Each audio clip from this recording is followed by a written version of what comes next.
Salute fighters. Residential status के एक revision video के संग आया हूँ। ये इंटरमीडिएट और फाइनल दोनों ही स्टूडेंट्स के लिए रेलिवेंट है। एंड टू एंड फ्लोचार्ट्स के संग रेसिडेंशियल स्टेटस के सारे कॉन्सेप्ट्स जो आपको एग्जाम में क्वेश्चन सॉल्व करने में मदद करेंगे उसको डिस्कस करेंगे, और तो और इम्पॉर्टेंट क्वेश्चंस को करेंगे डिस्कस। और मैं आपको बताऊंगा कि रेसिडेंशियल स्टेटस के क्वेश्चंस के अंदर क्या फ्रेमवर्क फॉलो करना चाहिए टू आंसर देम, ताकि आप हमेशा 100% एक्यूरेसी के संग हमेशा सही आंसर निकालो। देखो, एक एक करके अलग अलग असेसीज को ले लेते हैं। वैसे इंपॉर्टेंट आपके दो ही असेसी होते हैं, एक इंडिविजुअल्स और एक कंपनी। पहले इंडिविजुअल्स को लेते हैं और फिर कंपनी में जाएंगे, क्योंकि इन दोनों के अंदर थोड़ा सा स्टूडेंट्स को कॉम्प्लिकेशंस महसूस होता है। तो मैंने सब कुछ फ्लोचार्ट फॉर्मेट में किया है ताकि आपको कुछ भी थियोरी टेक्स्ट पढ़ने की जरूरत नहीं है, सब कुछ फ्लोचार्ट से करेंगे। देखो, इंडिविजुअल्स के केस में आपका रेसिडेंशियल स्टेटस कैसे डिटरमाइन होता है। An individual is resident in India. दो टेस्ट है, देखो मैंने और डाला है बीच में।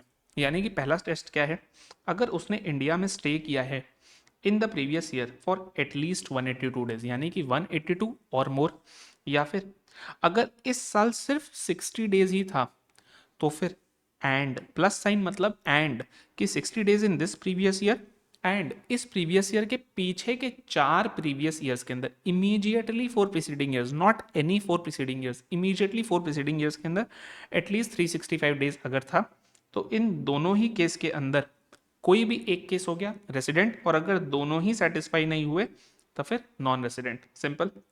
अब सुनिएगा, कंटिन्यूअस स्टे 182 डेज या 60 डेज की जरूरत नहीं है, ब्रेक कर करके भी किया चलेगा। अच्छा, अगर आपने रेसिडेंस में किया, बिजनेस एम्प्लॉयमेंट के किसी भी प्लेस में किया, बस इंडिया में स्टे किया तो चलेगा। इंडिया के अंदर स्टे का मतलब क्या है, तो अगर आपने टेरिटोरियल वाटर्स में भी स्टे किया है तो भी माना जाएगा कि आपने इंडिया में ही स्टे किया। टेरिटोरियल वाटर्स मतलब 12 nautical miles from the base. अच्छा, अब date of departure and date of arrival को आपको हमेशा इंक्लूड करना है। यानी कि आप जिस दिन इंडिया में आए, भले ही आप रात को 11 बजे आए, वो दिन एक दिन काउंट होगा। आप जिस दिन इंडिया से निकले, भले ही आप सुबह सुबह 5 बजे निकल गए before sunrise, still that day will have to be counted. And residence has got nothing to do with citizenship. अगर आपको एक कंफ्यूजन है तो प्लीज भूल जाइए, रेसिडेंस और सिटीजनशिप का कुछ कनेक्शन नहीं होता है। One can be a citizen of a single country but a resident of multiple countries, it is very much possible. ठीक है, अब सुनिए, इतना सिंपल होता तो हम लोग क्यों ही रिवीजन कर रहे होते। थोड़ा सा कॉम्प्लिकेशन है।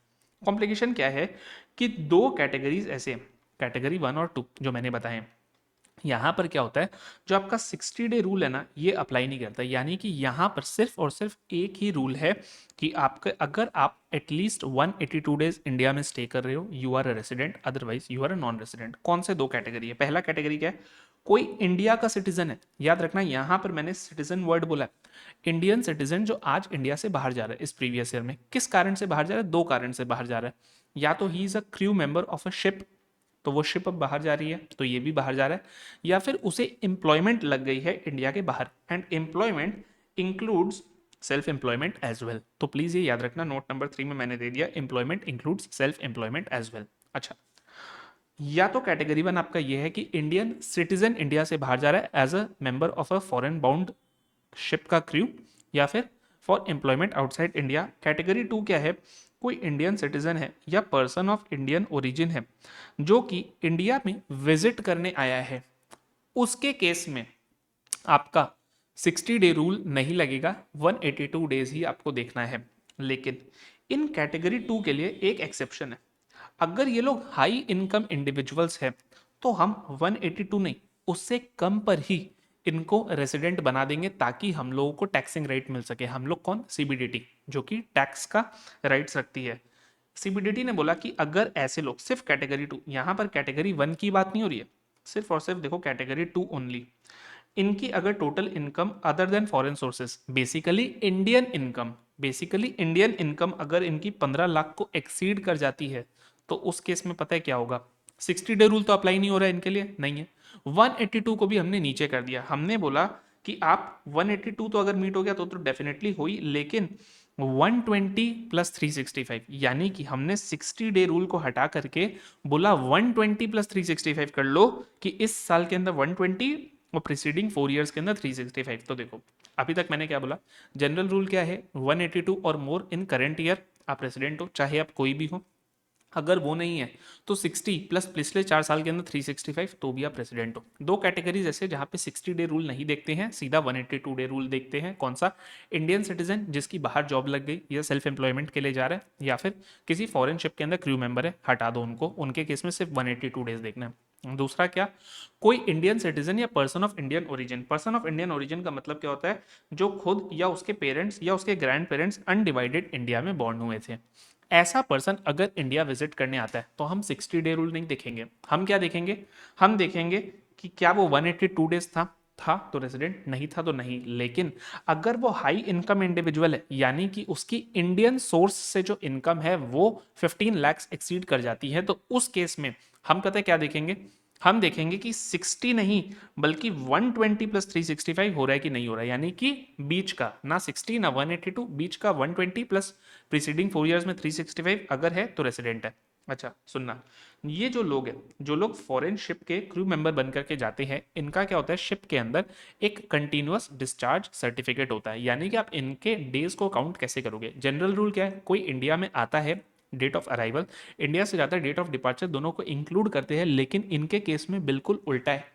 अगर ये लोग किसी एलिजिबल वोयाज में जा रहे हैं, एलिजिबल वोयाज मतलब क्या? बेसिकली इंडिया से किसी फॉरेन कंट्री इनकी शिप जा रही है, तो उस केस में जो भी डेट इनका कंटिन्यूअस डिस्चार्ज सर्टिफिकेट के अंदर डेट ऑफ ज्वाइनिंग है, और जो भी इनका डेट ऑफ साइनिंग ऑफ है, डेट ऑफ ज्वाइनिंग बेसिकली किस दिन ये शिप पर चढ़े, और डेट ऑफ साइनिंग ऑफ यानी कि किस दिन ये शिप से उतर करके इंडिया के लैंड पर आ गए, इन दोनों डेट्स को हमें एक्सक्लूड करना है। यानी कि यहाँ पे जनरल रूल का उल्टा है। एक इलस्ट्रेशन करके दिखा रहा हूँ, देखो। मिस्टर अजय एक इंडियन सिटीजन है, ये एक मॉरिशियस बाउंड इंडियन शिप के क्रू मेंबर है, यानी कि क्या ये एलिजिबल वोयाज है? हाँ। क्यों?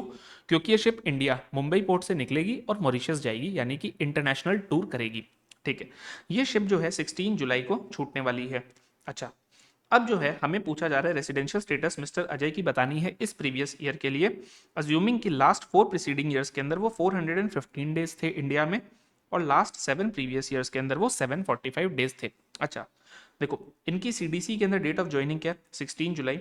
इनकी सीडीसी के अंदर डेट ऑफ साइनिंग ऑफ क्या है? 19 जनवरी। मैंने आपको क्या बताया था? मैंने आपको बताया था कि अगर कोई इंडियन सिटीजन शिप के लिए छोड़ करके जा रहा है, उसके लिए क्या देखना है? सिर्फ और सिर्फ 182 डेज। हमें 120 प्लस 365 नहीं देखना है, because this is only for category 2, not for category 1। हमें क्या देखना है? सिर्फ और सिर्फ इस साल के अंदर 182 है कि नहीं है। तो इस साल के अंदर नंबर ऑफ डेज कितना है? तो हमें क्या सीडीसी की date of joining and date of signing off consider करनी है या नहीं करनी है? द आंसर इज दोनों को एक्सक्लूड करना है, यानी कि 16 जुलाई से 19 जनवरी तक का टाइम पीरियड एक्सक्लूड करना है। तो अगर मैं आपको बताऊं कि इनके केस में कितना पीरियड एक्सक्लूड करना है, यानी कि कितने पीरियड ये मिस्टर अजय आउटसाइड इंडिया थे, तो वो होगा 16 जुलाई 25 से लेकर के 19 जनवरी 26। Both days are to be considered outside India. यानी कि देखो जुलाई में कितने दिन हुए? जुलाई के अंदर आपके पहले 15 डेज हटा दो, वो इंडिया में माने जाएंगे 16 से लेकर के 31, यानी कि 16 डेज ये आउटसाइड इंडिया माने जाएंगे। अगस्त के अंदर कितने? 31 डेज। सितंबर के अंदर कितने? 30 डेज। अच्छा, अक्टूबर के अंदर कितने? 31 डेज। नवंबर के अंदर कितने? 30 डेज। दिसंबर के अंदर कितने? 31 डेज। और जनवरी के अंदर कितने? 19 तक ये आउटसाइड माने जाएंगे। यानी कि अगर मैं करूं तो देखो 31 कितनी बार आ रहा है? 31 आ रहा है 1 2 3, तो यानी कि 31 इंटू 3। अच्छा, 30 कितनी बार आ रहा है? 2, यानी कि 60 एंड प्लस 16 प्लस 19, यानी कि 188 डेज ये इंडिया के बाहर थे। अच्छा, 188 डेज अगर ये इंडिया के बाहर थे, तो इंडिया में कितने दिन थे? 365 में से 188 हटा दो, तो यानी कि इंडिया में थे ये 177 डेज। और मैंने आपको क्या बताया था? इनके लिए रूल सिंपल है, एटलीस्ट 182 डेज अगर इंडिया में हो तो रेसिडेंट, अगर नहीं हो तो नॉन रेसिडेंट। ये कितने दिन है इंडिया में? सिर्फ 177 डेज है, तो mister Ajay is a non resident. आपको ये फ्रेमवर्क ही अप्लाई करना है। आपको देखना है कि मैंने किस टाइप से ब्रेक किया है, क्या आप कैटेगरी 1 में गिर रहे हो या कैटेगरी 2 में। ये इमेज ही मैंने इस तरीके से बनाया है कि आपको ईजिली समझ में आ जाएगा कि किसके लिए आपको हाई इनकम वाला एक्सेप्शन देखना है, बाकियों के लिए नहीं देखना है। एक और इलस्ट्रेशन कराऊंगा और उससे आपको बचा कुछ अगर कुछ भी कंफ्यूजन है तो वो भी मैं भी आपका क्लियर करवा देता हूँ। देखो, नीरजा जी जो है ये एम्प्लॉयड है as a crew member of an Indian ship, जो कि अब्रॉड टूर्स करती रहती है। ठीक है, तो आइए देखते हैं ये एलिजिबल वोयाज पर गई है कि नहीं। देखो एलिजिबल वोयाज और नॉन एलिजिबल वोयाज क्या है। अगर आप इंटरनेशनल वोयाज करो तभी हम आपको आउटसाइड इंडिया मानेंगे। आपकी शिप मुंबई से निकल करके मानो गोवा चली गई, कोई प्रॉब्लम नहीं है, it is not an eligible voyage, आप इंडिया में ही माने जाओगे। इसीलिए मैं बोल रहा हूँ पहले चेक करना एलिजिबल वोयाज है कि नहीं है। अच्छा सुनो, ये शिप कोलकाता से लीव की यूके के लिए एलिजिबल वोयाज है, हाँ। तो अब भले ही सुनना इस इलस्ट्रेशन की खूबी क्या है। अब ये शिप भले ही बीच में कोलकाता से निकल करके गुजरात चली गई, गुजरात से महाराष्ट्र चली गई, इवेंचुअल डेस्टिनेशन क्या है, यूके है। This is an eligible voyage. So whatever is the date of joining the ship and whatever is the date of signing off, आपको टोटल रिमूव करना है। ये मत सोचना कि देखो इन्होंने ज्वाइन किया था 1 जुलाई को और 6 जुलाई को तो ये गुजरात पहुंची थी, तो आप ये लॉजिक मत लगाना कि 1 से 6 तो टेक्निकली हम इंडिया में ही हैं, हम तो कोलकाता से निकल के गुजरात गए, नहीं, वो लॉजिक ठीक नहीं है। If it is an eligible voyage, आप टेंशन ना लो, आपको टोटल सीडीसी के अंदर date of joining date of signing off तक पूरा एक्सक्लूड करना है। यानी कि यहां पर आपको पीरियड आउटसाइड इंडिया क्या माना जाएगा, आपका माना जाएगा 1 जुलाई से लेकर के 7 सितंबर, यानी कि जुलाई के 31 डेज, अगस्त के 31 डेज और सितंबर के 7 डेज, यानी कि कितना 62 + 7 69 डेज आप आउटसाइड इंडिया माने जाओगे। अच्छा, ये जो है ये वापस कोलकाता आ गई थी। देखो अब इन्होंने कोलकाता से वापस 1 नवंबर को फिर से ये निकली। देखो ये शिप अब कहाँ जा रहा है, ये शिप अब्रॉड ही जा रहा है, एंड अब्रॉड जा रहा है, एलिजिबल वोयाज है। अगर ये एलिजिबल वोयाज है तो फिर वापस हमें क्या देखना है, डेट ऑफ ज्वाइनिंग से लेकर के डेट ऑफ साइनिंग ऑफ। भले ही बीच में ये इंडिया में घूम रही थी, वो शिप 2-3 पोर्ट्स को टच करने के बाद अब्रॉड गई है। अगर डेस्टिनेशन अब्रॉड है, अगर ये फॉरेन बाउंड शिप है, it is an eligible voyage. यानी कि यहाँ पर भी आपका 1 नवंबर से लेकर के 28 फरवरी तक का टाइम आउटसाइड इंडिया माना जाएगा, क्योंकि दोनों एक्सक्लूड करते हैं। यानी कि 30 डेज नवंबर के, 31 डेज दिसंबर के, 31 डेज जनवरी के, 28 डेज फरवरी के, यानी कि 62 + 28 + 30, यानी कि 120 डेज आउटसाइड इंडिया। तो टोटल इस प्रीवियस ईयर के अंदर ये कितने डेज आउटसाइड इंडिया रह गई, 189 डेज। अगर 189 डेज आप आउटसाइड इंडिया हो तो ड्यूरिंग इनसाइड इंडिया आप कितने दिन हो, 365 - 189, यानी कि सिर्फ और सिर्फ 176 डेज। और मैंने क्या बताया रूल क्या होता है, एटलीस्ट 182 डेज इंडिया में रहना ही पड़ेगा, otherwise you will be considered as a non resident. So mrs Neerja again is a non resident here. एक और इलस्ट्रेशन कराऊंगा, लेकिन उसके पहले एक इंपॉर्टेंट कॉन्सेप्ट आपके संग कराना है, दो इंपॉर्टेंट कॉन्सेप्ट्स इनफैक्ट। देखो पहला क्या है, डीम्ड रेसिडेंसी। ये बेसिकली क्या है, स्टेटलेस पर्सन्स के लिए। देखो गवर्नमेंट को ये रियलाइज हुआ कि कुछ लोग जो है किसी भी उन लोग अपने रेसिडेंसी को इस टाइप से करते हैं कि मानो जो अमीर लोग हैं वो लोग 40 दिन इंडिया में है, 40 दिन यूके में है, 40 दिन दुबई में है, 40 दिन इटली के अंदर है, 40 दिन सिंगापुर में है, 40 दिन फ्रांस के अंदर है। ऐसे कर करके उन्होंने अपने आप को ऐसा बांट लिया कि वो किसी भी कंट्री के अंदर रेसिडेंट ही नहीं बनते हैं और उनके पास दुनिया भर का पैसा है, वो घूमते रहते हैं। तो सर इंडियन गवर्नमेंट ने बोला ऐसा नहीं चलेगा। If you are an Indian citizen और आपकी total income other than foreign source income, basically क्या, कोई भी इनकम जो आपको अक्रू अराइज करती है इंडिया के बाहर, except income from a business control या profession setup in India. Basically आपकी total income other than foreign source income, इसको अगर मैं सिंपल भाषा में बोलूँ तो आपकी इंडियन इनकम अगर 15 lakhs को एक्सीड करती है, तो उस केस में अगर you are an Indian citizen, हर किसी को नहीं, इंडियन सिटीजन हो और आप कहीं और पर भी रेसिडेंट नहीं हो, यानी कि you are not liable to pay tax in any other country by reason of domicile residence और एनी अदर क्राइटेरिया, स्टेटलेस हो आप। आपने इस तरीके से लॉ के लूपहोल को यूज किया है कि आप कहीं के भी रेसिडेंट नहीं बनते हो, और अगर आपकी इनकम 15 लाख से ज्यादा है, इंडियन इनकम, बिकॉज हमें तो टैक्स से मतलब है, और आप इंडियन सिटीजन हो, तो आपको डीम्ड रेसिडेंट मान लिया जाएगा, भले ही आपने एक दिन भी इंडिया में स्टे नहीं किया हो। भले ही आपने एक दिन भी इंडिया में नहीं स्टे किया हो, तब भी आपको डीम्ड रेसिडेंट ऑफ इंडिया मान लिया जाएगा सेक्शन 61A के अंदर। अब सुनना, एक और कॉन्सेप्ट आता है, सिर्फ और सिर्फ इंडिविजुअल एंड एचयूएफ के केस में ये कॉन्सेप्ट होता है।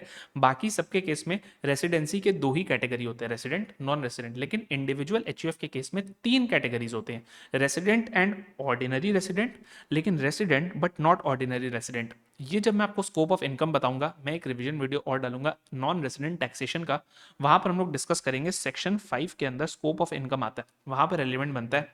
अभी किसे हम रेसिडेंट एंड ऑर्डिनरी रेसिडेंट बोलेंगे, किसे resident but not ordinary resident बोलेंगे, उसका कॉन्सेप्ट बता देता हूँ। देखो, किसी भी इंडिविजुअल को नॉट ऑर्डिनरी रेसिडेंट कब माना जाएगा? अगर वो कोई भी इन चारों में से कंडीशंस मीट कर जाता है। देखो, कंडीशन सी और डी क्या, जो अभी हमने डीम्ड रेसिडेंट पढ़ा था सेक्शन 61A का, ये जब कभी भी रेसिडेंट बनेगा it will always be RNOR, कभी भी रेसिडेंट एंड ऑर्डिनरी रेसिडेंट नहीं बनेगा। फिर क्या है? हाई इनकम सिटीजन या PIO रेफर्ड अर्लियर, ये कौन सा है? ये है ये वाला, जिसने 120 प्लस 365 वाला कंडीशन मीट किया है। ये भी क्या है? RNOR कहलाएगा, नॉट ROR।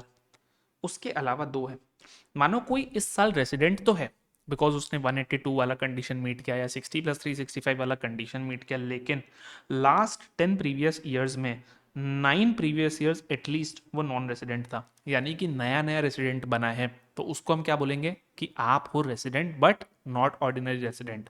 आपको कम से कम 2 बार in the last 10 years resident बनना पड़ेगा to be called as resident and ordinarily resident, यानी कि जो रेगुलरली इंडिया का रेसिडेंट है।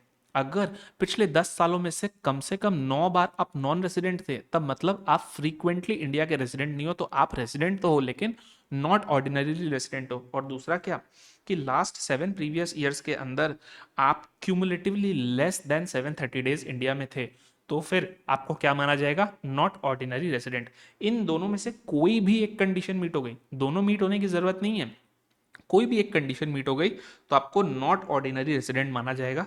अगर दोनों ही कंडीशन मीट नहीं हुई तभी आपको रेसिडेंट एंड ऑर्डिनरी रेसिडेंट माना जाएगा। एक इलस्ट्रेशन कराऊंगा आपको, फ्रेमवर्क बताऊंगा कि कैसे सोचना है इस फ्लोचार्ट के हिसाब से, तब जाकर के आपको पूरा का पूरा चीज देखो क्लियर हो जाएगा। अब आई बिलीव आपको फ्लोचार्ट दिख रहा होगा, ठीक है? देखो, इस इलस्ट्रेशन को इसी फ्लोचार्ट से करेंगे और आपको भी बिल्कुल ठीक ऐसे ही सोचते जाना है, तब आप देखोगे कि आपका क्वेश्चन के अंदर कभी भी इंडिविजुअल के रेसिडेंशियल स्टेटस के अंदर गलती होगी ही नहीं। सुनना, क्या है ये फ्रेमवर्क? देखो, मिस्टर क्रिस गेल जो है हमारे, ये क्या है? ये एक वेस्ट इंडीज क्रिकेट प्लेयर है। ये इंडिया हर साल 102 डेज के लिए आते हैं। क्यों? क्योंकि ये IPL खेलने के लिए आते हैं, ठीक है? ये पिछले 10 साल से आ रहे हैं। अभी IPL में कमेंट्री करने आते हैं, पहले IPL खेलने आते थे। हमें क्वेश्चन पूछ रही है इनकी रेसिडेंशियल स्टेटस बताओ। अब सुनना, क्या ये 182 डेज थे इंडिया के अंदर? नहीं थे। तो when ever you start determining the residency status, how will you start? तो देखो, आप कैसे स्टार्ट करोगे? सबसे पहले आप देखोगे क्या जो पर्सन है, सिटीजनशिप छोड़ो, सिटीजनशिप छोड़ो, क्या वो एटलीस्ट 182 डेज इस फाइनेंशियल ईयर के अंदर इंडिया में था कि नहीं था? अगर था तो स्ट्रेट अवे रेसिडेंट, और कुछ दिमाग मत लगाना। फिर हाँ, ये जरूर चेक करना रहेगा कि इंडिविजुअल के केस में ऑर्डिनरीली कि नॉट ऑर्डिनरी रेसिडेंट, वो अलग बात है, लेकिन अगर एक साल में 182 डेज था तो रेसिडेंट तो है ही। क्या क्रिस गेल 182 डेज थे? नहीं, सिर्फ 102 डेज थे। तो भाई इस कंडीशन के हिसाब से तो रेसिडेंट नहीं है, लेकिन आगे चेक करते हैं, और भी कुछ कुछ कंडीशंस है। अच्छा, अगर नहीं है 182 डेज, तो क्या ये इंडियन सिटीजन है या पर्सन ऑफ इंडियन ओरिजिन है? क्या क्रिस गेल इंडियन सिटीजन है? नहीं, वो वेस्ट इंडीज के सिटीजन है। क्या वो पर्सन ऑफ इंडियन ओरिजिन है? जी नहीं, उनके पेरेंट्स एंड ग्रैंड पेरेंट्स सब अफ्रीका में ही बॉर्न हुए हैं, तो नहीं, नहीं है। अच्छा, क्या वो कोई इंडियन सिटीजन है जिन्होंने इंडियन शिप में या एम्प्लॉयमेंट आउटसाइड इंडिया के लिए इंडिया को छोड़ा? नहीं सर, वो तो नहीं है। अगर नहीं है तो फिर आपको नेक्स्ट क्या देखना है, क्या 60 in current year and 365 in 4 previous years meet हो रहा है? क्योंकि दो कंडीशन थे ना, या तो 182 इन करंट ईयर या फिर 60 प्लस 365। हाँ, अब देखो, इनका इस साल तो 60 मीट हो गया, 102, यानी कि एटलीस्ट 60 चाहिए था, 102 हो गया। और पिछले 4 प्रीवियस ईयर्स के अंदर ये कितने रहे? ये पिछले 10 साल में हर साल 102 दिन के लिए आते हैं, तो लास्ट 4 ईयर्स के अंदर 408 डेज के लिए थे। और हमें कितने डेज के लिए देखना है? हमें देखना है एटलीस्ट 365 डेज के लिए। तो यस, ये कंडीशन इनका मीट हो गया। तो अगर मीट हो गया तो ये क्या बन गए? ये हमारे बन गए रेसिडेंट। क्लियर है? क्लियर है? अच्छा, अब अगर रेसिडेंट बन गए तो हमें चेक करना है कि इंडिविजुअल है तो क्या हम इन्हें ऑर्डिनरी मानेंगे कि नॉट ऑर्डिनरी मानेंगे? तो सुनना, क्या ये पिछले 9 प्रीवियस ईयर्स के अंदर, out of the last 10 previous years, क्या ये 9 प्रीवियस ईयर्स में नॉन रेसिडेंट थे? नहीं सर, ये तो पिछले 10 साल से हर साल 102 साल के लिए आ रहे हैं, यानी कि जो पिछले साल थे उस साल भी 60 प्लस 365 मीट हुआ, उसके भी पिछले साल 60 प्लस 365 मीट हुआ, उसके भी पिछले साल 360 प्लस 365 मीट हुआ। तो नहीं, ये नॉन रेसिडेंट तो नहीं थे, ये तो बल्कि पिछले तीनों साल रेसिडेंट थे। इसी कंडीशन से रेसिडेंट बन गए थे। अच्छा, क्या इनके लास्ट 7 ईयर्स के अंदर लेस देन 730 डेज ये रुके हैं? तो अब देख लेते हैं ये लास्ट 7 ईयर्स के अंदर कितने दिन रुके हैं। तो देखो ये रुके हैं 714 days which is yes less than 730 days. तो अगर मीट हो गया तो फिर ये क्या बन गए, resident but not ordinary resident. मानो इनके लास्ट 7 ईयर्स के अंदर ये होता 744, तो यानी कि इनका ये कंडीशन भी मीट नहीं हुआ, ये कंडीशन भी मीट नहीं हुआ, तब फिर ये क्या बन जाते, रेसिडेंट एंड ऑर्डिनरी रेसिडेंट। तो अगर मैं आपसे पूछूं कि क्रिस गेल का रेसिडेंशियल स्टेटस क्या है तो आप बोलोगे RNOR। ठीक है, अब क्वेश्चन आपको क्या बोलता है, क्वेश्चन बोलता है कि मानो सेम फैक्ट्स है, 102 डेज हर साल पिछले 10 साल से आ रहा है बंदा, लेकिन ये जो फैक्ट है ये श्रीनाथ एक इंडियन सिटीजन के लिए है जो कि बस वेस्ट इंडीज में रिसाइड करता है और वेस्ट इंडीज क्रिकेट टीम को खेलता है। यानी कि क्रिस गेल के बदले एक दूसरा वेस्ट इंडीज का ही प्लेयर आ रहा है, मिस्टर श्रीनाथ, लेकिन वो है इंडियन सिटीजन। अब सुनना, अगर इंडियन सिटीजन है तो फिर फैक्ट्स थोड़ा से चेंज हो जाते हैं। तो देखो क्या करोगे आप अगेन कैसे स्टार्ट करोगे, फ्रेमवर्क की बात कर रहा हूँ, फ्रेमवर्क देखो, फ्रेमवर्क क्या बोलता है, आप सबसे पहले देखोगे क्या 182 डेज है, द आंसर इज नो, नहीं है। अगर होते तो रेसिडेंट बन जाता, कितने हैं 102 डेज, नहीं है। अच्छा, क्या ये इंडियन सिटीजन या पर्सन ऑफ इंडियन ओरिजिन है जो कि विजिट पे आया है, यस। क्रिस गेल के केस में हम यहाँ निकल गए थे तो मैंने आपको ये पूरा चेन बता दिया, अब मैं आपको ये वाला चेन बताता हूँ, तो यस ये इंडियन सिटीजन है मिस्टर श्रीनाथ। अच्छा, क्या इनका स्टे एटलीस्ट 120 डेज था एंड पिछले 4 ईयर्स के अंदर एटलीस्ट 365 था? तो आंसर इज नो, हमारा स्टे 120 नहीं था, हमारा तो स्टे मिस्टर श्रीनाथ का स्टे सिर्फ 102 डेज था। तो क्या हो गया, अब हम इधर आ गए। अच्छा, क्या ये कोई स्टेटलेस पर्सन है क्या जिसको किसी भी और कंट्री के अंदर टैक्स नहीं लग रहा है? तो क्वेश्चन ने हमें फैक्ट्स नहीं दिए हैं। अच्छा, मान लेते हैं एक बार दोनों सिनेरियोज, अगर हाँ तो फिर हमें क्या देखना है, क्या इनको जो आईपीएल से इनकम आई, इंडियन इनकम आई, क्या ये मोर देन 15 lakhs है? अगर है तो ये क्या बन जाएंगे, resident but not ordinary resident. आप क्या अजम्पशन लोगे, आप अजम्पशन लोगे कि क्वेश्चन में अगर कुछ नहीं दिया है तो हम मान लेते हैं कि नहीं है, ये नहीं होंगे स्टेटलेस पर्सन। अगर नहीं है तो मिस्टर श्रीनाथ क्या हो गए, नॉन रेसिडेंट हो गए। क्यों? क्योंकि दो ही कंडीशंस थे, या तो 182 डेज और मोर इन द करेंट ईयर, या फिर अगर आप इंडियन सिटीजन हो एंड आपका इंडिया के अंदर जो स्टे है वो 120 प्लस 365 है, तभी होगा, वरना नहीं होगा। अच्छा, 120 प्लस 365 भी नहीं था एंड क्या he was required to check कि क्या आपको ये देखता है कि क्या इनके किसी और कंट्री के अंदर कोई डोमिसाइल है, वो है नहीं, हमारे पास कोई इन्फॉर्मेशन नहीं है, तो mister Srinath will be considered as a non resident. तो अब मैं आपको बता देता हूँ यहाँ पर क्या है, ये हो गए नॉन रेसिडेंट। अब सुनना, what would be your answer if Srinath had visited for 120 days instead of 102 days? चलो फिर से देखो, कितने दिन के लिए विजिट किया, 120 डेज के लिए। स्टार्ट कैसे करेंगे, पहला स्टेप 182 है, अगर होता तो रेसिडेंट, बट नहीं 120 है तो नो। क्या ये इंडियन सिटीजन है, पीआईओ है जो विजिट पे आए हैं? The answer is yes. क्या इनका स्टे 120 है प्लस 365 है? तो देखो इस साल का तो 120 मीट हो गया एंड पिछले 4 साल के अंदर कितना था, तो 4 इंटू 102 यानी कि 408 यानी कि 365 या मोर, यस। तो अब आपको क्या देखना है, मिस्टर श्रीनाथ का क्या है, Indian income more than 15 lakhs है, अगर यस तो RNOR, और अगर नो तो ये फिर से क्या बन जाएंगे, नॉन रेसिडेंट। आपको हमेशा इस ही फ्लो चार्ट के हिसाब से सोचना है, ये एकदम फुल प्रूफ फ्लो चार्ट है, आपको एकदम क्लियर हो जाएगा। अल्टीमेट फ्लो चार्ट है, इसके बियॉन्ड आपको कुछ भी देखने की जरूरत नहीं है। चलो हम लोगों ने इंडिविजुअल का कर लिया, एच के केस में सिंपल होता है, एच के केस में हमें सिंपली देखना पड़ता है कि क्या control and management of the affairs of the H Holi या इवन पार्टली इंडिया में है, अगर हाँ तो रेसिडेंट है, अगर होली आउटसाइड इंडिया यानी कि 100% control and management of affairs जो है वो इंडिया के बाहर हो रहा है तो it will be considered as a non resident. अब सुनना, रेसिडेंट के अंदर मैंने क्या बोला था, सिर्फ इंडिविजुअल और एच ऐसे होते हैं जहां पर RNOR और ROR का कॉन्सेप्ट होता है, बाकी सबके अंदर तो सिर्फ रेसिडेंट नॉन रेसिडेंट पर ही खत्म हो जाता है। अब सुनना, कर्ता जो है, अगर कर्ता ये दोनों कंडीशंस मीट कर लेता है RNOR वाले, तो फिर HUF को जो है RNOR माना जाता है, लेकिन अगर करता ये दोनों कंडीशंस नहीं मीट करता है तो HUF को जो है रेसिडेंट बट ऑर्डिनरी रेसिडेंट माना जाता है, एकदम सेम है। बस क्या देखना है, इंडिविजुअल के केस में जिस इंडिविजुअल की रेसिडेंशियल स्टेटस देख रहे हैं उसके ऊपर हम लोग कंडीशंस देखते हैं।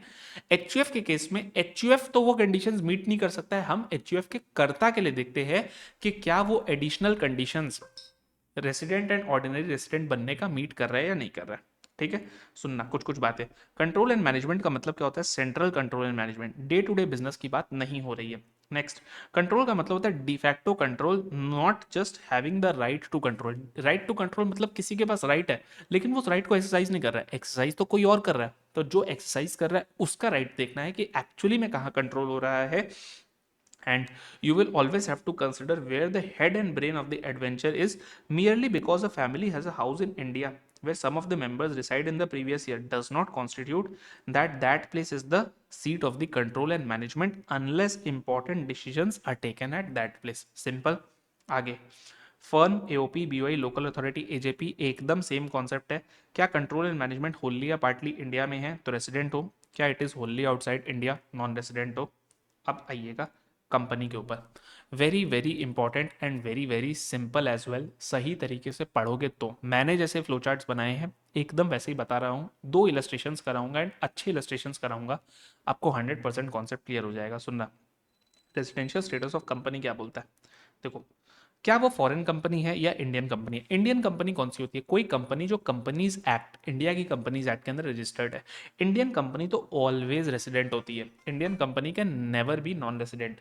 लेकिन सुनना, अगर आपकी फॉरेन कंपनी है यानी कि जो कंपनीज एक्ट में रजिस्टर्ड नहीं है, किसी आउटसाइड द इंडिया वाली किसी कंट्री के अंदर इनकॉर्पोरेट हुई है, उनके कंपनी लॉ के अंदर रजिस्टर्ड है, तो उस केस में हमें देखना पड़ता है कि क्या इसका प्लेस ऑफ इफेक्टिव मैनेजमेंट, जिसको हम लोग पोएम बोलेंगे आपसे, क्या वो इंडिया में है। अगर पोएम इंडिया में है तो इट इज अ रेसिडेंट, अगर पोएम आउटसाइड इंडिया है तो it is a non resident. Simple. Foreign company है तो पोएम देखो, इंडियन कंपनी है तो कुछ नहीं देखना है, रेसिडेंट ही है। फॉरेन कंपनी है तो पोएम देखो, इंडिया में है तो रेसिडेंट, आउटसाइड इंडिया है तो नॉन रेसिडेंट। पोएम क्या होता है? पोएम का मतलब होता है place where key management and commercial decisions that are necessary for conduct of the business are in substance made. बहुत इंपॉर्टेंट है, key management and commercial decisions, यानी कि सारे नहीं, जो इंपॉर्टेंट है एंड वो भी जो कि नेसेसरी है बिजनेस के कंडक्ट के लिए, and that are in substance made. On paper फर्क नहीं पड़ता है, सब्सटैंशियली कहाँ से हो रहा है वो देखना पड़ेगा। पोएम की गाइडलाइंस उसी को अप्लाई करती है जिसकी ग्रॉस टर्नओवर 50 करोड़ से ऊपर है, यानी कि वो कंपनीज जिनकी ग्रॉस टर्नओवर 50 करोड़ या उससे कम है, उनके केस में बस इस लेवल पर ही डिसीजन हो जाता है। फॉरेन कंपनी है तो नॉन रेसिडेंट, इंडियन कंपनी है तो resident. If your gross turnover exceeds 50 crore then in case of foreign company check whether poem is in India resident, poem is outside India non resident। Poem हमें पता कैसे चलेगा? तो poem पता करने के लिए आपको करना पड़ता है एक्टिव बिजनेस आउटसाइड इंडिया का test, ABOI test. ABOI test क्या बोलता है कि किसी का अगर एक्टिव बिजनेस आउटसाइड इंडिया है तो मान लिया जाएगा कि उसका पोएम आउटसाइड इंडिया है। एक्टिव बिजनेस आउटसाइड इंडिया कैसे पता चलेगा? देखो, बिजनेस इंडिया के बाहर है, एक्टिव बिजनेस इंडिया के बाहर है, तो हमने बोला 4 पैरामीटर्स, अगर चारों मीट हुए, अगर चारों ऑल 4 मीट हुए, तब माना जाएगा कि you have an active business outside India. कोई एक भी अगर मीट नहीं हुआ तो बोल देंगे कि नहीं, आपके बिजनेस का एक पार्ट इंडिया में है। सुनना, क्या कोई कंपनी जिसकी पैसिव इनकम अप टू 50% है उसकी टोटल इनकम से, एक एक टर्म का मीनिंग बताऊंगा कि पैसिव इनकम क्या होती है क्या, पहले चारों कंडीशन सुन लो। पैसिव इनकम कितनी है? अप टू 50% है। इंडिया के अंदर जो असेट्स है वो लेस देन 50% है टोटल असेट्स के। फिर टोटल नंबर ऑफ एम्प्लॉयज के लेस देन 50% इंडिया में है या इंडियन रेसिडेंट्स है। एंड इन इंडियन एम्प्लॉयज के ऊपर जो पेरोल एक्सपेंस भी हो रहा है ये भी less than 50% of the total payroll expenditure हो रहा है। तो हमने क्या बोला? हमने बोला 4 पैरामीटर देखेंगे। पहला क्या? Passive income. पैसिव इनकम के अंदर अप टू 50% है, बाद बाकी सब में लेस देन 50% है, ये याद रखना। Passive income as a percentage of total income up to 50% है। इंडियन असेट्स लेस देन 50% है टोटल असेट्स के। इंडिया के अंदर जो नंबर ऑफ एम्प्लॉयज है वो लेस देन 50% है टोटल नंबर ऑफ एम्प्लॉयज के। और इंडिया के अंदर जो एम्प्लॉयज है उनके ऊपर जो पेरोल एक्सपेंस है वो क्वांटम के अंदर यानी कि वैल्यू के अंदर भी अब लेस देन 50% है टोटल पेरोल एक्सपेंडिचर का। अब सुनना, अगर ABOI आ गया, फुलफिल्ड मतलब प्रूव हो गया कि हाँ एक्टिव बिजनेस आउटसाइड इंडिया है, तो उस केस में आपको बस यही देखना है कि मेजॉरिटी बोर्ड मीटिंग्स कहाँ होती है। अगर मेजॉरिटी बोर्ड मीटिंग्स इंडिया के बाहर है तो पोएम इंडिया के बाहर है। लेकिन एक्टिव बिजनेस आउटसाइड इंडिया है, लेकिन ये पता चला कि मेजॉरिटी बोर्ड मीटिंग्स इंडिया में हो रही है, तो फिर even though you have an active business outside India, the control and management is from India, poem is in India. अच्छा, अगर ABOI टेस्ट आपकी फुलफिल हो गई और पता चला कि मेजोरिटी बोर्ड मीटिंग्स भी बाहर होती है, लेकिन डिसीजन मेकिंग ना बोर्ड लेता ही नहीं है, डिसीजन मेकिंग जो करता है वो कोई इंडियन पेरेंट करता है, या फिर उस फॉरेन कंपनी के ऊपर कोई ऐसा पर्सन बैठा जो कि इंडिया का रेसिडेंट है, यानी कि बोर्ड मीटिंग्स हो रही है, सारी की सारी बोर्ड मीटिंग्स बाहर ही हो रही है, मेजोरिटी बोर्ड मीटिंग्स बाहर ही हो रही है, मेजोरिटी मतलब मोर देन 50%, लेकिन पता चल रहा है कि बोर्ड मीटिंग से कोई डिसीजन ही नहीं हो रहा है, डिसीजन अल्टीमेटली जो उसका पेरेंट है वो ही लेता है, या कोई ऐसा पर्सन लेता है जो कि रेसिडेंट है, तो उस केस में हम क्या बोलेंगे कि पोयम इंडिया में माना जाएगा। अच्छा, पता चला कि एक्टिव बिजनेस ही फुलफिल नहीं हुआ, अगर ABOI टेस्ट ही फुलफिल नहीं हुआ, तब आप पहले आइडेंटिफाई करो कि की मैनेजमेंट एंड कमर्शियल डिसीजंस कौन लेता है, और वो जिस भी प्लेस में लिए जाते हैं वही प्लेस आपका पोयम माना जाएगा। क्लियर? यही है आपका पूरा का पूरा चीज। अब ABOI टेस्ट के अंदर जो हमने टर्म्स पढ़े हैं, उन टर्म्स का देखो मीनिंग समझ लेते हैं। पहला हमने क्या बोला, इनकम, क्योंकि हम क्या कर रहे हैं, passive income as a percentage of total income, तो वो टोटल इनकम क्या ली जाएगी, तो टोटल इनकम हमने बोला कि जिस भी कंट्री के अंदर वो फॉरेन कंपनी है, उस कंट्री के टैक्स लॉ के हिसाब से जो भी आपकी इनकम बनती है वो, या फिर उस कंट्री ऑफ इनकॉर्पोरेशन के हिसाब से आपके बुक्स ऑफ अकाउंट्स के अंदर जो भी इनकम है, जो भी अवेलेबल है, वो ले लो टोटल इनकम। अच्छा, पैसिव इनकम क्या होती है, तो पैसिव इनकम हमने बोला कि देखो दो चीजों को एग्रीगेट करके आएगा। पहला क्या, आपने AE से ही परचेज किया, AE मतलब एसोसिएट एंटरप्राइज से कोई इनकम आपको ऐसी जनरेट हुई जहां पे आपने परचेज भी एसोसिएट एंटरप्राइज से किया, सेल भी एसोसिएट एंटरप्राइज को किया, तो ये जो आपने बीच का इनकम कमाया ना, this will be considered as a passive income. And next, जो भी आपका royalty, dividend, capital gains, interest, rental income है, ये भी आपका पैसिव इनकम माना जाएगा। एक चीज याद रखना, मैंने इंटरेस्ट को बोला है पैसिव इनकम, लेकिन banking and public financial institution के लिए इंटरेस्ट को पैसिव इनकम नहीं माना जाएगा, क्योंकि वो तो ऑपरेटिंग इनकम है। बैंक और पब्लिक फाइनेंशियल इंस्टीट्यूशन के लिए तो इंटरेस्ट ही ऑपरेटिंग इनकम होती है, तो वहां पर उसे पैसिव इनकम नहीं माना जाएगा। क्लियर है?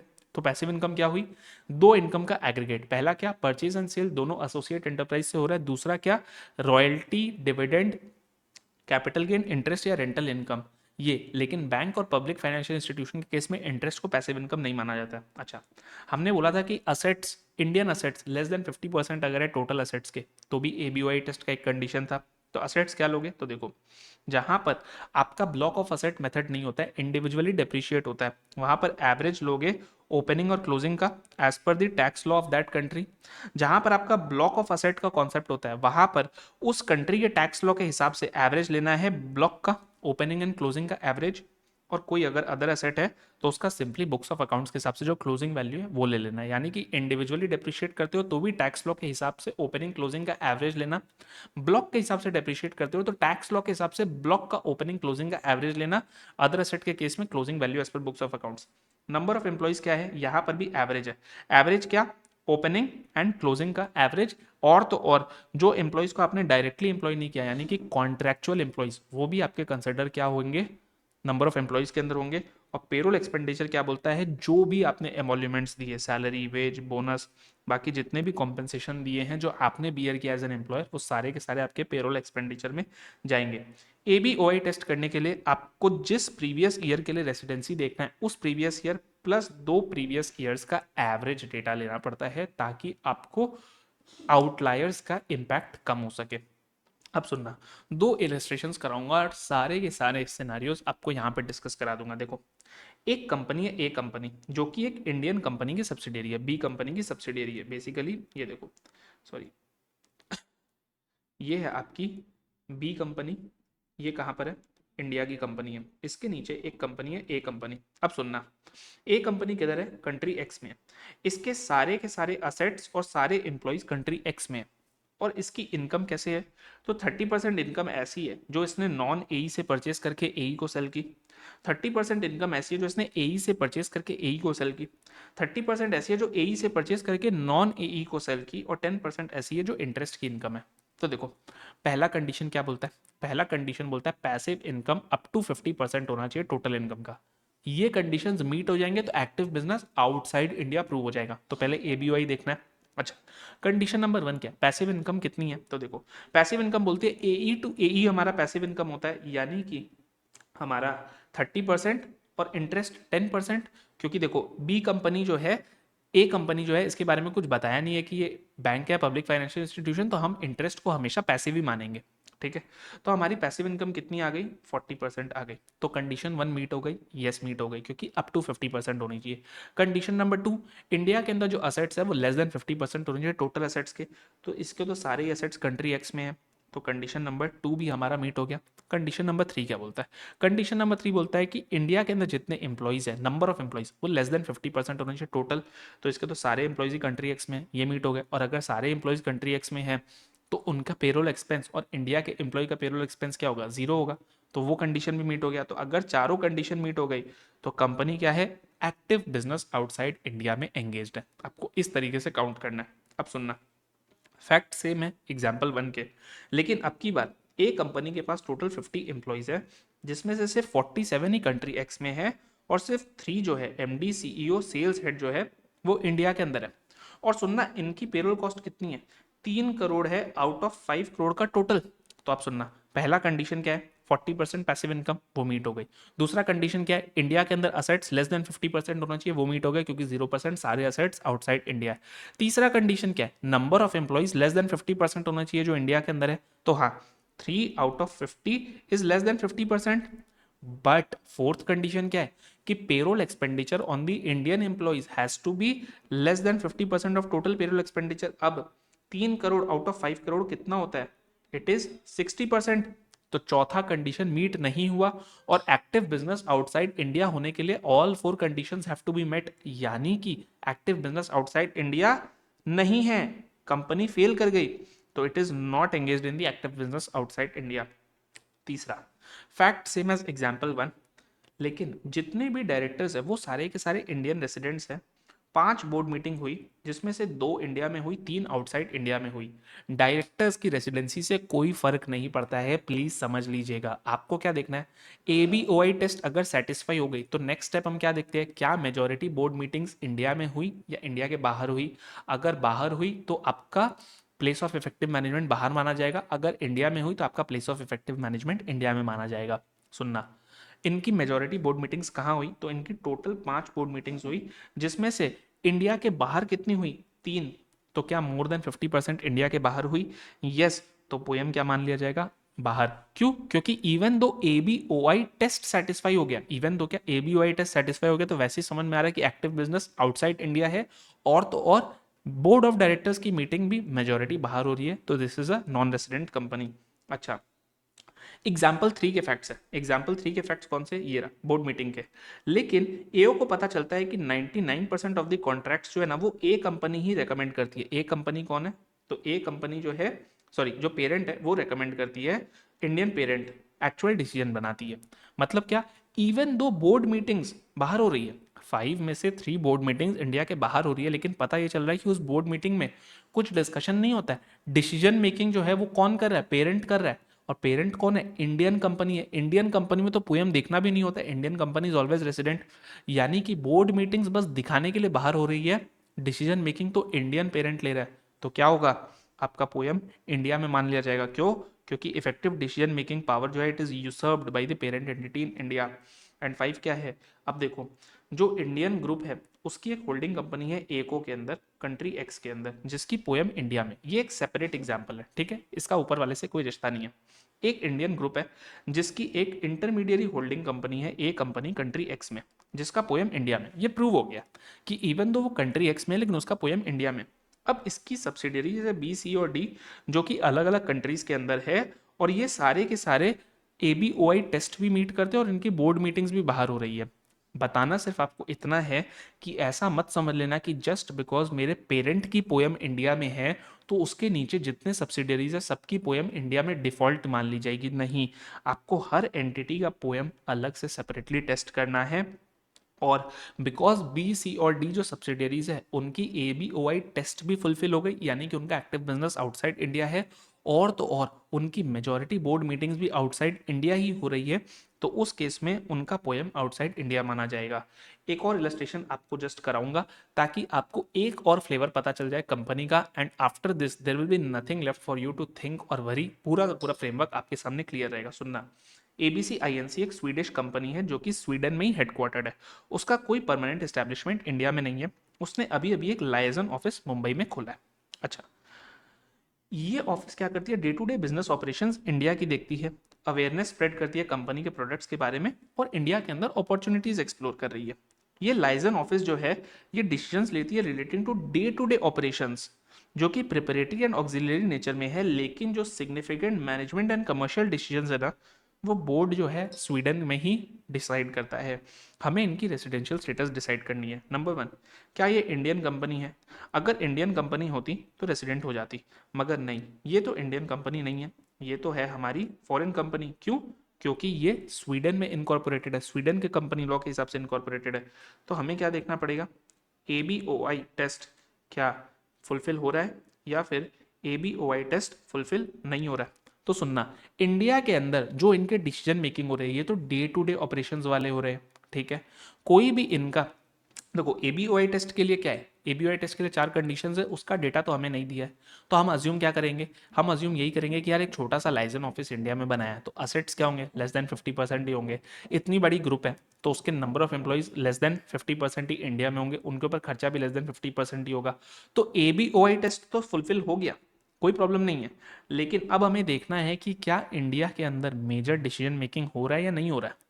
अब सुनना, इंडिया के अंदर जो ये डिसीजन मेकिंग ले रहे हैं वो क्या ले रहे हैं, सब आपके day to day routine operations का डिसीजन हो रहा है, सपोर्ट फंक्शंस का डिसीजन हो रहा है, जो कि प्रिपरेटरी एंड ऑक्सिलरी नेचर के है। लेकिन जो सिग्निफिकेंट मैनेजमेंट और कमर्शियल डिसीजंस है, मैंने आपको क्या बताया था, पोएम का मतलब क्या है, place of effective management is the place where key management and commercial decisions that are necessary for the conduct of business are in substance made. वो तो इंडिया में नहीं हो रहा है, वो कहां पर हो रहा है, वो आपके स्वीडन में हो रहा है। तो इस केस के अंदर इसका ABOI टेस्ट भी फुलफिल हो गया है, और इसकी जो बोर्ड मीटिंग है, जो कि यानी कि जो आपके की डिसीजंस है, वो सारे भी स्वीडन में हो रहे हैं। तो इस केस के अंदर it is a non resident because इसका पोएम आउटसाइड इंडिया है। तो आपको इस फ्रेमवर्क से चलना है। स्टेप 1 इंडियन कंपनी है कि फॉरेन कंपनी है। स्टेप 2 अगर फॉरेन कंपनी है तो चेक करो टर्नओवर कितना है, अप टू 50 करोड़ है तो कुछ नहीं लगाएंगे, नॉन रेसिडेंट बोल देंगे। 50 करोड़ से ऊपर है तब देखेंगे पोएम इंडिया में है कि नहीं है। उसके लिए 2 चीजें देखनी है, ABOI टेस्ट फुलफिल हो रहा है कि नहीं हो रहा है, एंड की मैनेजमेंट एंड कमर्शियल डिसीजंस कहाँ पे लिए जा रहे हैं। With this we have come to the end of this super fast revision with questions for residential status. This will be beneficial for intermediate as well as final students. Video अच्छा लगा हो तो ज़रूर से लाइक करना, अपने दोस्तों के संग शेयर करना, इस चैनल को सब्सक्राइब करना, बिकॉज ये मेरे को मोटिवेट करता है आपके लिए अच्छा कंटेंट बना करके लाने के लिए। All the best for your exams, मिलेंगे नेक्स्ट वीडियो में। तब तक के लिए मेहनत करते रहिए, पढ़ते रहिए, सब हो जाएगा।